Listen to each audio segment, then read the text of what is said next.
नमस्कार दोस्तों, मेरा नाम है अनन्य सोलंकी और आज मैं आप सबका स्वागत करता हूं अपने नई लेक्चर में, जिसमें कि हम कवर करेंगे कि स्फेरिकल मिरर्स क्या होता है और इमेज फॉर्मेशन स्फेरिकल मिरर से कैसी होती है। तो पहले मैं आशा करता हूं कि आप सभी लोग स्वस्थ होंगे व अपनी अपनी दिनचर्या में व्यस्त होंगे। तो हमने पिछले लेक्चर में फिजिक्स का एक चैप्टर कवर किया था। पूरा चैप्टर तो कवर नहीं किया था, बट उसके कुछ टॉपिक्स कवर किए थे। क्लास 10th का चैप्टर था जिसका नाम था लाइट, रिफ्लेक्शन एंड रिफ्रैक्शन। तो उसमें हमने पिछले लेक्चर में हमने जाना था कि लाइट क्या होता है, रिफ्लेक्शन प्रॉपर्टी को हमने कवर कर लिया था। अगर रिफ्लेक्शन वो वीडियो अगर नहीं देखा है तो पहले आप उसे जाकर देखिए। फिर हमने क्या पढ़ा था कि प्लेन मिरर से जो इमेजेस फॉर्म होती हैं उनकी प्रॉपर्टीज़ को हमने जाना था। तो इस लेक्चर में हम कवर करेंगे कि स्फेरिकल मिरर क्या होता है, कैसे होते हैं, क्या क्या टाइप होते हैं इनकी। और दूसरा टॉपिक हम जो पढ़ेंगे वो इनमें इमेज फॉर्मेशन का पढ़ेंगे कि कैसी इमेज बनेगी, अगर कहाँ ऑब्जेक्ट को हम प्लेस करें तो कैसी इमेज बनेगी।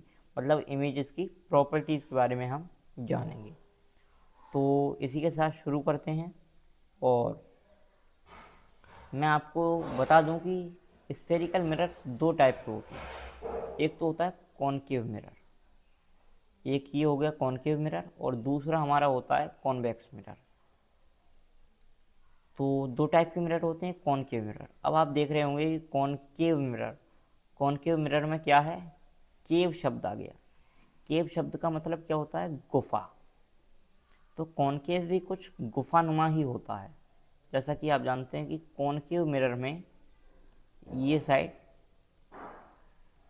रिफ्लेक्टिंग सरफेस होती है, इसकी ऊपरी सतह, और अंदरूनी सतह इसकी जो गुफानुमा ये सतह है जो, वो इसकी क्या होती है, रिफ्लेक्टिंग सरफेस होती है। और कॉन्वेक्स मिरर में वही क्या होता है, ये जो होती है इसकी अंदरूनी जो सतह होती है वो तो इसकी इनर जो सरफेस होती है जो कि कर्व होती है वो इसकी पॉलिश्ड होती है, पॉलिश्ड। बट जो इसकी बाहर वाली सतह होती है वो रिफ्लेक्टिंग सरफेस होती है इसकी। तो मैं आपको बता दूं कि ये दिखने में कुछ ऐसे होते हैं। कॉनकेव मिरर तो कुछ ऐसा होता है इस तरीके का, ये एग्जैक्ट डायग्राम नहीं है तो मगर ऐसा ही दिखता है वो शेप में। अपनी एजेस पर वो थिक होता है और यहाँ सेंटर में वो थिन होता है। और वहीं ये जो कॉन्वेक्स मिरर है ये इसका ठीक उल्टा होता है। ये मान लीजिए ऐसा होता है, अपनी एजेस पर तो ये थिन होता है लेकिन अपनी सेंटर पर ये काफ़ी थिक होता है। तो इसमें क्या होता है कि इसमें मान लीजिए हमने कॉनकेव मिरर पर अगर अगर तीन पैरेलल रेज डाली लाइट की, तीन पैरेलल रेज मान लीजिए हमने डाली। रुक जाइए, मैं दोबारा डालता हूँ इस पर। तो मान लीजिए हमने इस पर तीन पैरेलल रेज लाइट की डाली। एक रे हमने ये डाली और एक ये डाली, एक हमने ये डाली। तो क्या होगा ना कि एक रे तो ये इधर भाग जाएगी, एक ये चली जाएगी, एक इधर भाग जाएगी। तो कुल कुल मिला के इसने, आपने देखा होगा रे का जो रूट था, असल में जो रूट था उसको इसने डाइवर्ज कर दिया। देखिएगा इसने डाइवर्ज किया है। तो इसको हम बोल देते हैं डाइवर्जिंग लेंस, डाइवर्जिंग मिरर। क्योंकि हम अभी कॉनकेव मिरर की बात कर रहे हैं तो डाइवर्जिंग मिरर कहेंगे। यहीं पर अगर लेंस होता तो हम डाइवर्जिंग लेंस कहते। इसी में हम कॉन्वेक्स मिरर में अगर देखें, हमने मान लीजिए एक रे हमने ये डाली, एक रे ये डाली और एक रे ये डाल दी। ये तीनों एक दूसरे के पैरेलल हैं। तो ये क्या करेगा कि ये इन तीनों रेज को, एक कोई ऐसा पॉइंट होगा जिस पर जाकर ये मिल जाएंगी आगे जाकर। तो हमने क्या है ना कि ये तीनों जो होंगी, ये क्या होगा, ये इसने क्या किया, कन्वर्ज कर दिया इसे। इसीलिए हम इसे बोल देते हैं कन्वर्जिंग, क्या बोल देते हैं, कन्वर्जिंग, कन्वर्जिंग मिरर। यहाँ भी सेम है, अगर लेंस होता तो हम लेंस लिखते, कन्वर्जिंग लेंस। अभी मिरर की बात चल रही है तो हम कन्वर्जिंग मिरर रखेंगे।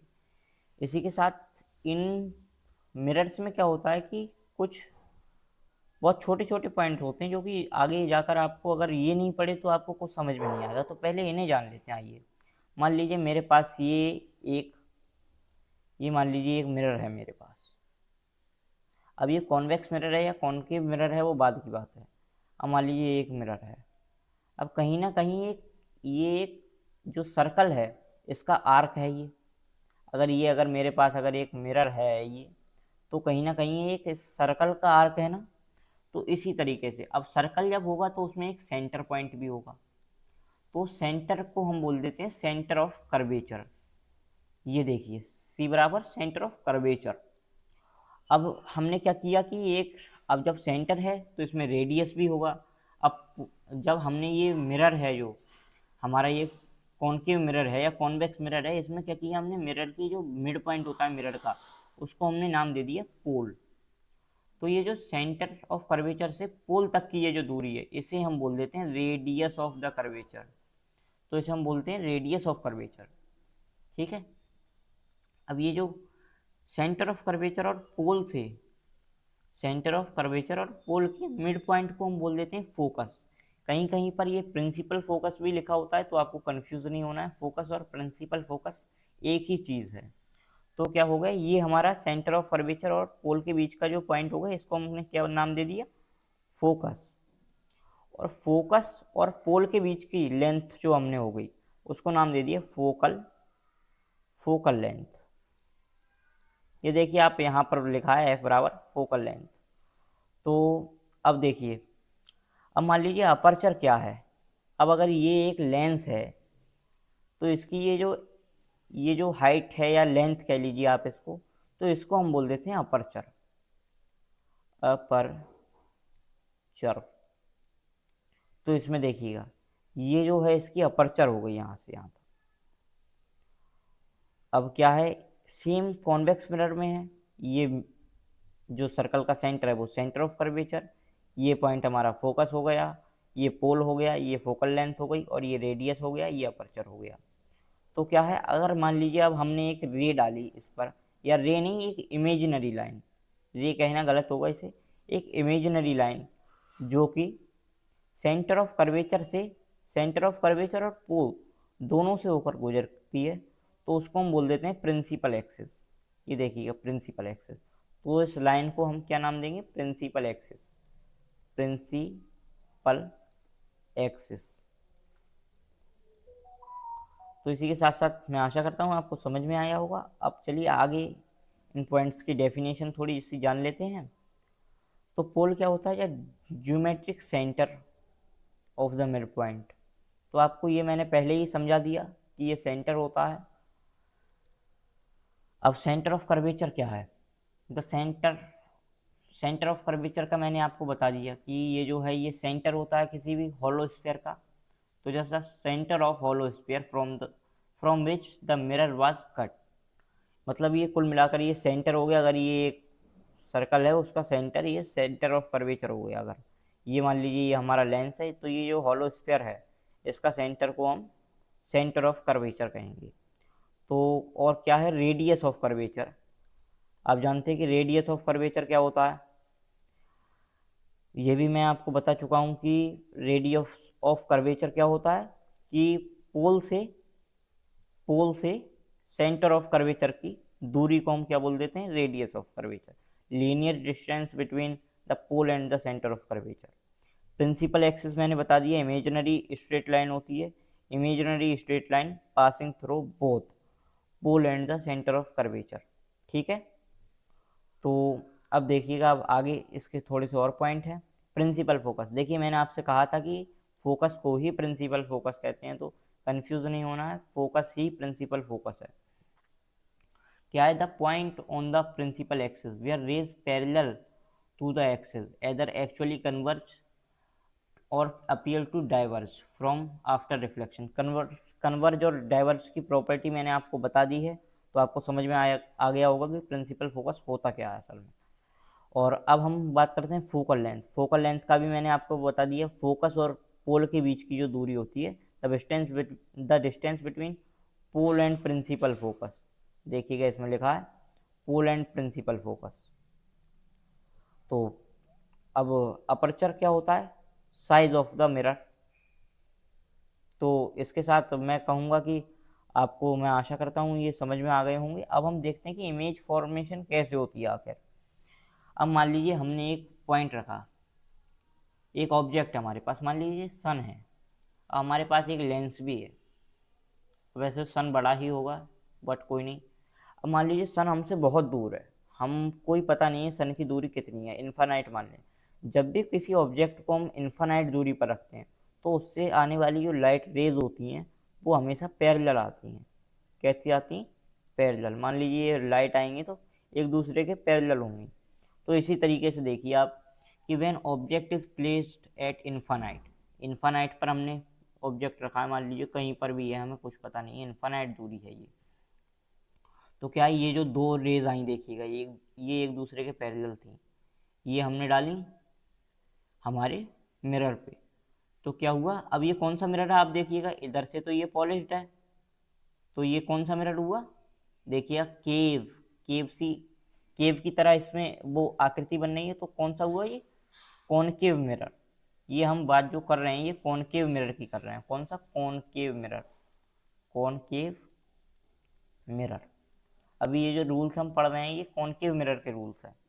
तो इमेज जो बनेगी हमारी, ये देखिए अगर ये हमने रेज डाली तो रिफ्लेक्टिंग रे जो है वो हमारी एफ पर आकर दोनों रेज मिल जाएंगी। मतलब इमेज फॉर्मेशन जो हमारा होगा वो कहाँ पर होगा, एफ पर होगा, इमेज रियल होगी। अब जब जब मैंने आपको पिछले लेक्चर में बताया है, इमेज जब जब रियल होगी तब तब इन्वर्टेड होगी, मतलब उल्टी होगी, इन्वर्टेड। और जब जब इमेज वर्चुअल होगी तब तब वो क्या होगी, इरेक्ट होगी, मतलब सीधी। अगर रियल इमेज है तो इन्वर्टेड, वर्चुअल है तो इरेक्ट।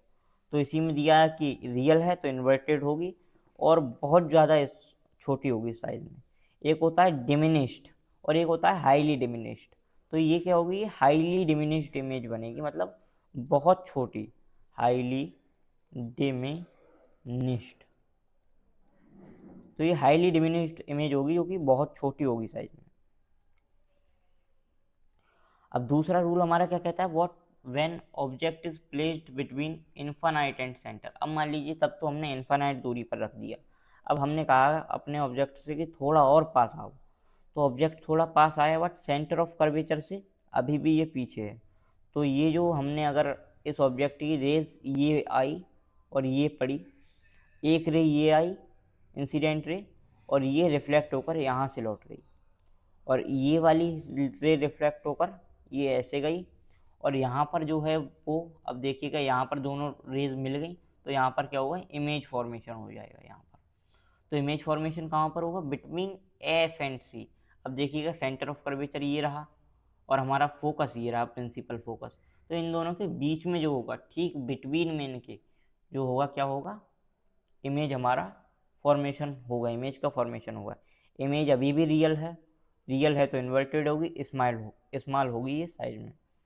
तो क्या ये डिमिनिश्ड होगी, वो इन्फिनिटी पर जब हम रखते थे इसको अपने ऑब्जेक्ट को तो कैसी थी, हाईली डिमिनिश्ड, ये होगी डिमिनिश्ड। अब हमने अपने ऑब्जेक्ट को थोड़ा और पास लाए तो क्या था, तब सेंटर से पीछे था, सेंटर ऑफ कर्वेचर से। अब क्या हुआ, सेंटर ऑफ कर्वेचर पे आ गया हमारा ऑब्जेक्ट। देखिएगा ये मान लीजिए when object is placed at centre of curvature, तो ये अगर सेंटर ऑफ कर्वेचर पर हमने रख के अगर रेज डाली तो एक इंसिडेंट रे ये आई, ये गई, ये रिफ्लेक्ट होकर ऐसे ये चली गई, ठीक है। अब हमने एक रे क्या किया, ये ऐसी ऐसी ऐसी ऐसी ऐसी ये डाली और ये रिफ्लेक्ट होकर ऐसे चली गई, ये हमारी रिफ्लेक्टिंग रे हो गई। तो क्या हुआ, ये यहाँ पर जाकर दोनों ने मीट किया, दोनों मिली यहाँ पर इंटरसेक्ट किया एक दूसरे को। तो क्या हुआ कि इमेज कहाँ पर बनेगी, सी पर ही बनेगी। मतलब अगर सेंटर ऑफ कर्वेचर पर आपका ऑब्जेक्ट है तो इमेज फॉर्मेशन भी आपका सेंटर ऑफ कर्वेचर पर ही होगा। अब जब इमेज रियल होगी तो कैसी होगी, इन्वर्टेड होगी, और इमेज दरअसल इक्वल होगी साइड में, साइज में। इसमें कैसी थी, स्मॉल थी, उसमें वेरी स्मॉल थी, इसमें इक्वल होगी, ऑब्जेक्ट के साइज के बराबर ही होगी इमेज। अब क्या होगा, देखिए एक चीज़ मैं आपको बता दूं, हमने क्या पढ़ा था कि रेडियस क्या होता है, सेंटर ऑफ कर्वेचर से पोल तक की दूरी को हम रेडियस कह देते हैं। इनके बीच में हमने बताया था एक और पॉइंट होता है जिसको हम बोल देते हैं प्रिंसिपल फोकस या फिर फोकस। इन दोनों के बीच की दूरी को क्या हमने कहा था, फोकल लेंथ, ठीक है ना। इनको हमने बोल दिया था फोकल लेंथ। तो अब देखिए ये इसका मिड पॉइंट है, ये इसका मिड पॉइंट है, मतलब सी एफ बराबर एफ पी आपने आपने पढ़ा, सी एफ बराबर पी एफ आपने पढ़ा होगा मैथमेटिक्स में। तो क्या है कि अब जब सी एफ बराबर पी एफ है तो हम क्या बोलते हैं कि एफ बराबर, अब जो फोकल लेंथ हो जाएगी हमारी, जो फोकल लेंथ हो जाएगी, अब टू एफ बराबर हमारा रेडियस हो गया। देखिएगा एफ ये है अगर हमारा, तो टू एफ क्या होगा, ऐसे भी प्लस कर दो इसमें, एफ बराबर एफ, और एफ बराबर एफ अगर हमने कर दिया तो क्या हुआ, ये पूरा रेडियस होता है हमारा, तो टू एफ बराबर रेडियस हो जाता है, ये एफ छोटा बनेगा तो टू एफ बराबर रेडियस। और when object is placed between centre of curvature and focus, अब मान लीजिए हम और पास लेके आए अपने ऑब्जेक्ट को, अब हमने क्या किया, सेंटर ऑफ कर्वेचर और फोकस के बीच में अपने ऑब्जेक्ट को प्लेस कर दिया, और एक इंसिडेंट रे ये आई और ऐसे रिफ्लेक्ट होकर चली गई, और एक इंसिडेंट रे ये आई और ऐसे रिफ्लेक्ट होकर चली गई। देखिएगा तो इसमें क्या है कि जो इमेज फॉर्मेशन होगा वो टू एफ एंड इन्फिनिटी के बीच में होगा, मतलब ये ठीक सेंटर ऑफ कर्वेचर पे नहीं होगा। आपने देखा यहाँ पर अगर हमने सेंटर ऑफ कर्वेचर पर अगर अपना ऑब्जेक्ट रखा था तो जो इमेज बन रही थी वो सेंटर ऑफ कर्वेचर पर ही बन रही थी, मगर यहाँ पर उल्टा होगा, अगर सेंटर ऑफ कर्वेचर और फोकस के बीच में अगर ऑब्जेक्ट रखा है हमारा तो जो इमेज फॉर्मेशन होगा वो सेंटर ऑफ कर्वेचर से पीछे की ओर होगा, मतलब इसका डायग्राम थोड़ा स्मूथ होगा, इसका इमेज जो बन रही है वो यहाँ पर बन रही है, ये देखिएगा ये हमारा सेंटर ऑफ कर्वेचर रहा और इमेज जो हमारी बन रही है वो यहाँ बन रही है, तो सेंटर ऑफ कर्वेचर से थोड़ा पीछे, मतलब टू एफ और इन्फिनिटी के बीच में हमारी जो है वो इमेज फॉर्मेशन हो रही है। अब देखिएगा इस साइड में हो रही है इमेज फॉर्मेशन तो रियल होगी, और जब रियल होगी तो इन्वर्टेड होगी, और कैसी होगी, ये लार्ज होगी साइज में। अब पांचवा रूल हमारा क्या कहता है, when object is placed at focus, अब मान लीजिए तब हमने फोकस इसके सेंटर ऑफ कर्वेचर और फोकस के बीच में रखा था, अब हमने अपने ऑब्जेक्ट को और पास किया तो वो फोकस पर आ गया। अब हमने जब फोकस से ये रे डाली, एक रे तो हमने ये प्लेस कर दी इस पर, अब ये रूल क्या कहता है हमारा कि अगर इस एंगल पर अगर रे डाली है तो वो जो वापस जाएगी वो सेम उसी डायरेक्शन में जाएगी, सेम उसी एंगल से 0 डिग्री के एंगल से वो वापस होके चली जाएगी। अगर ऐसे रे आई तो ऐसे ही जाएगी, और एक रे हमने क्या किया कि इस तरीके से यहाँ डाल दी, अब वो इस तरीके से बताइए। अब इसका जो इमेज फॉर्मेशन होगा इस केस में इन्फिनिटी पर होगा, मतलब आप ये कहकर मानकर चलिए कि ये इमेज फॉर्मेशन नहीं होगा असलियत में, क्योंकि ये क्या है, ये देखिए आप एक दूसरे के ये पैरेलल हैं ये दोनों रेस, तो एट इन्फिनिटी है, रियल होगी होगी तो, और इन्वर्टेड होगी, इन्फिनिटी पर होगी ये जो इमेज फॉर्मेशन है, रियल होगी और इन्वर्टेड होगी, और कैसी होगी, बहुत बड़ी होगी साइज में ऑब्जेक्ट से बहुत ज़्यादा बड़ी होगी।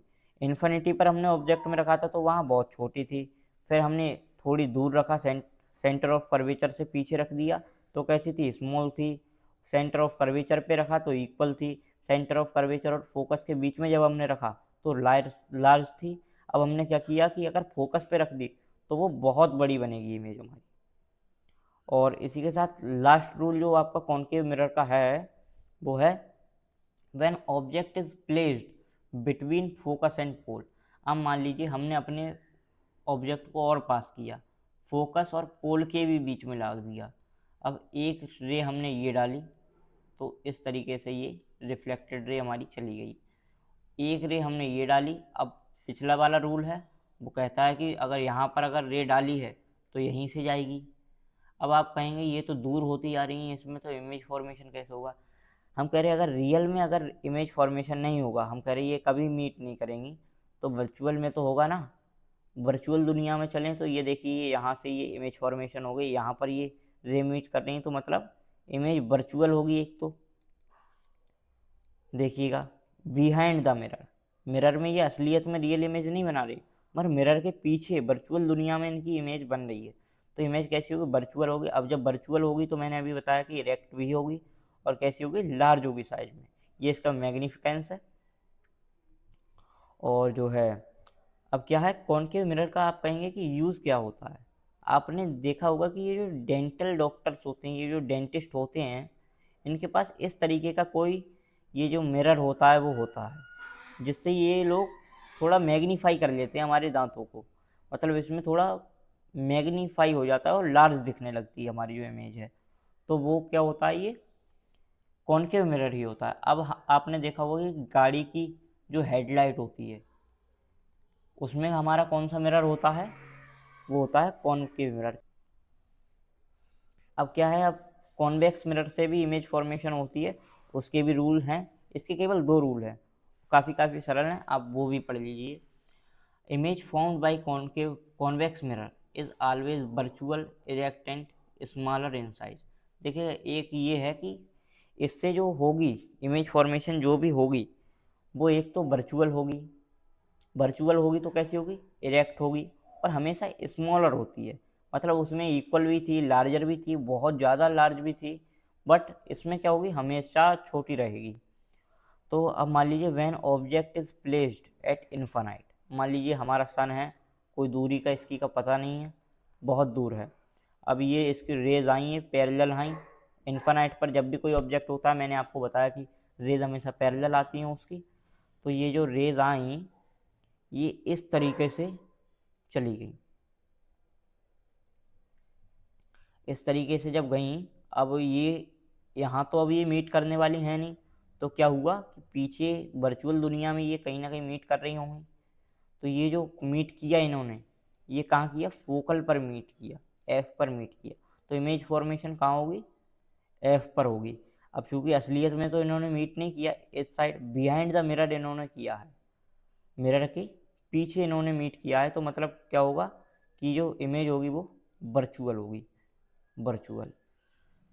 और वर्चुअल देखिएगा है, वर्चुअल होगी तो कैसी होगी, इरेक्ट होगी। और मैंने अभी आपको बताया कि स्मॉल होती है, इस केस में हमारी इमेज बहुत ज़्यादा छोटी बनेगी और इसका मैग्नीफिकेशन क्या हो गया, ये है। और दूसरा रूल हमारा ये कहता है when object is placed anywhere on the principal axis. अब मान लीजिए प्रिंसिपल एक्सिस पे हमने कहीं भी ऑब्जेक्ट रख दिया, कोई सेंटर ऑफ कर्वेचर पर ऐसा नहीं है कि वहीं रखेंगे फोकल या फोकस पर रखेंगे, कहीं भी हमने रख दिया बिटवीन, तो इमेज हमारी कहाँ बनेगी, बिटवीन पी एंड एफ। मान लीजिए एक रे हमने ये डाली, एक रे हमने ये डाल दी, तो ये क्या हुआ, ये तो ऐसे चली गई, और ये हमारी क्या है, ये रूल कहता है कि ये इसी एंगल से वापस जाएगी। अब देखिए, ये वर्चुअल दुनिया में ये दोनों इन्होंने मीट किया, मीट जो किया वो कहाँ पर किया, यहाँ पर किया। तो ये क्या है, ये पी पोल और फोकस के बीच की चीज़ है, तो इसे हम बोल देते हैं बिटवीन पी एंड एफ। तो ये जो हमारी इमेज जो फॉर्मेशन होगी वो कहाँ होगी, between P and F, P और एफ के बीच में होगी। अब मैंने बताया ये बिहाइंड द मिरर मीट कर रही हैं, तो कैसी होगी, वर्चुअल होगी और इरेक्ट होगी। वर्चुअल होगी तो हमेशा इरेक्ट होगी, और स्मॉल तो होगी ही, वो हमने शुरू में ही पढ़ लिया था। अब कॉन्वेक्स मिरर के यूजेस के बारे में हमें और पढ़ना है। तो यूज क्या होते हैं कॉन्वेक्स मिरर के, आपने देखा होगा कि पिछले केस में हमने पढ़ा था कि एम्बुलेंस पर वो जो उल्टा लिखा होता है, तो वो हम कहाँ देखते थे, साइड मिरर में देखा था ना हमने। तो साइड मिरर में आपने देखा होगा ये तो खुद इतना सा है, बट एरिया कितना ज़्यादा कवर कर रहा है, ये देखिएगा कितनी ज़्यादा गाड़ी और कितना एरिया ये कवर करके आपको दिखा रहा है, जबकि खुद ये छोटा सा है। तो ये क्या करता है, ये ज़्यादा एरिया कवर करता है। तो इसको क्या होता है, गाड़ी के साइड मिरर के यूज में हम लाते हैं इसको। गाड़ी का जो साइड मिरर होता है, कार का जो साइड मिरर होता है, उसके यूज में ये आता है। और आपने देखा होगा कि रोड्स पर ऐसे मिरर लगे होते हैं जो कि कहीं बेसिकली कहीं ना कहीं ये मोड़ पर लगे होते हैं, ताकि आदमी को, इधर से आने वाले आदमी को ये चीज़ दिख जाए कि इधर से कोई नहीं आ रहा है, और इधर से अगर कोई आए तो ये दिख जाए कि इधर से तो नहीं आ रहा है। तो वहाँ भी ये कॉन्वेक्स मिरर ही होते हैं। क्यों, क्योंकि ये ज़्यादा एरिया कवर करके दिखाते हैं हमें। तो इसी के साथ आज की जो ये लेक्चर है इसकी समाप्ति करते हैं हम, और उम्मीद करता हूँ मैं आपको समझ में आया होगा। और अगर कहीं पर आपको कोई दिक्कत आ रही है तो वीडियो पॉज करिए एक बार, और फिर से उस पॉइंट को देखिए, उस वीडियो को फिर से देखिए, वहीं पे आपको ज़रूर समझ में आएगा। और धन्यवाद। जय हिंद, जय भारत।